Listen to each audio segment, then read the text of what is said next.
सुप्रभात बच्चों, कैसे हैं आप लोग। मैं आपकी प्रियंका मैम। मैं आपको आज हिंदी व्याकरण का पार्ट एक का अभ्यास वर्क बताऊंगी। कल मैंने आपको पार्ट एक पढ़ाया था, आपको परिभाषाएं बताई थी, आप लोगों ने याद की है ना। हाँ, आज मैं आपको उसका अभ्यास वर्क बताऊंगी कि आपको बुक में क्या फिल करना है, अपनी किस तरीके से करना है और आपको क्या क्या फिल करना है। तो आपका पहला प्रश्न है, सही विकल्प पर सही का निशान चिन्ह लगाइए।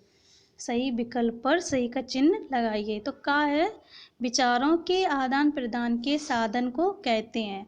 जो हम अपने विचार आदान प्रदान करते हैं, एक दूसरे को बताते हैं, उसको हम क्या कहते हैं। भाषा कहते हैं, व्याकरण कहते हैं, या लिपि कहते हैं। क्या कहते हैं? भाषा। क्या कहते हैं? भाषा। तो हम किसको टिक करेंगे? भाषा को। अब ख है, भाषा के कितने प्रकार होते हैं। भाषा के कितने प्रकार होते हैं? 1 2 3। कितने होते हैं? 3। तो हम 3 पर टिक करेंगे। अब आपका गा है, पंजाबी भाषा की लिपि कौन सी है। पंजाबी भाषा की लिपि, जैसे हिंदी भाषा की लिपि क्या है? देवनागरी। और अंग्रेजी भाषा की रोमन, उर्दू भाषा की फ़ारसी। ऐसे ही पंजाबी भाषा की लिपि क्या है, किस में लिखा जाता है पंजाबी भाषा को? गुरुमुखी, देवनागरी या फ़ारसी। किस में लिखा जाता है? गुरुमुखी। किस भाषा में लिखा जाता है? गुरुमुखी। तो सही विकल्प पर सही का चिन्ह लगाना है आपको। विचारों के आदान प्रदान के साधन को कहते हैं भाषा। तो भाषा पर टिक लगाएंगे। भाषा के कितने प्रकार होते हैं? 1 2 या 3। तो 3 पर टिक लगाएंगे। और पंजाबी भाषा की लिपि कौन सी है? गुरुमुखी।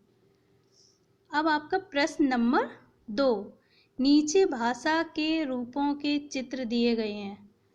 इन्हें देखकर बताइए कि ये भाषा के किस रूप को प्रकट कर रहे हैं। जो यहाँ पर चित्र दिए गए हैं आपकी बुक में, आपको देखकर बताने की कौन सा रूप है। जैसे आपके पहली चित्र में है, 2 लड़के, दोनों लड़के फ़ोन पर बात कर रहे हैं। तो किसी से बात करना कौन सा भाषा का कौन सा रूप हुआ? मौखिक भाषा। कौन सा रूप हुआ? मौखिक भाषा। अगर हम किसी से बोलकर बात करते हैं तो कौन सा रूप हुआ? मौखिक भाषा। और दूसरे चित्र में है, एक लड़की है, वो अखबार पढ़ रही है या किताब पढ़ रही है। तो पढ़ना, यानी कि जब लिखेंगे तभी तो पढ़ेंगे। तो ये भाषा का कौन सा रूप हुआ? लिखित भाषा। कौन सा रूप हुआ? लिखित भाषा। इसमें एक लड़का कुछ लिख रहा है, तो ये कौन सा रूप हुआ? लिखित भाषा।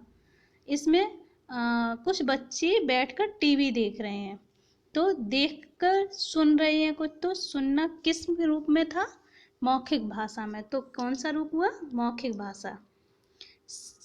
अब आपका प्रश्न नंबर 3, निम्नलिखित वाक्य भाषा के किस रूप को प्रकट कर रहे हैं। लिखिए, जो वाक्य यहाँ दिए गए हैं उनमें आपको क्या राइट करना है? भाषा के रूप कि एक वाक्य कौन सा रूप बता रहा है भाषा का, ये आपको राइट करना है। आप लोगों ने तो अच्छे से पाठ को पढ़ा है, तो आप लोग तो कर लोगे ना। Very good. शिवम पत्र लिख रहा है। शिवम पत्र लिख रहा है। क्या कर रहा है शिवम? लिख रहा है। तो कौन सा रूप हुआ भाषा का? लिखित भाषा। कौन सा रूप हुआ? लिखित भाषा। शिवांगी अखबार पढ़ रही है। शिवांगी क्या कर रही है? अखबार पढ़ रही है। तो पढ़ना, लिखेंगे तब पढ़ेंगे, है ना। तो कौन सा रूप हुआ? लिखित भाषा। दादी जी कहानी सुना रही हैं। तो दादी जी कहानी कब सुनाती हैं? सुनाना, तो जब कोई बोलेगा तभी तो सुनेंगे। तो कौन सा रूप हुआ? मौखिक भाषा। गुरमीत फ़ोन पर बात कर रहा है। तो फ़ोन पर कब बात कर रहे हैं? जब किसी कोई बोलेगा तभी तो बात हो पाएगी। जैसे आप बोलेंगे फिर और कोई बोलेगा, तो कौन सी भाषा हुई? मौखिक भाषा। कौन सा रूप हुआ? मौखिक भाषा। अब प्रश्न नंबर 4, निम्नलिखित भाषाओं की लिपि लिखिए। ये जो भाषाएं दी गई हैं, इनकी आपको क्या लिखना है? लिपि, कि कौन सी भाषा किस लिपि में लिखी जाती है। तो आपकी पहली है हिंदी।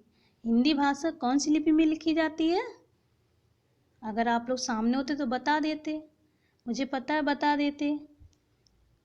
तो हिंदी भाषा देवनागरी लिपि में लिखी जाती है। अंग्रेजी भाषा कौन सी लिपि में लिखी जाती है? रोमन। संस्कृत भाषा कौन सी लिपि में लिखी जाती है? आप कहोगे संस्कृत भाषा मैम क्या होती है ना? तो आपने अभी संस्कृत भाषा नहीं पढ़ी है, लेकिन जब आप 6 में आ जाओगे तो आप संस्कृत भाषा को पढ़ोगे। तो संस्कृत भाषा भी देवनागरी लिपि में लिखी जाती है। पंजाबी भाषा गुरुमुखी में लिखी जाती है और उर्दू फारसी में लिखी जाती है।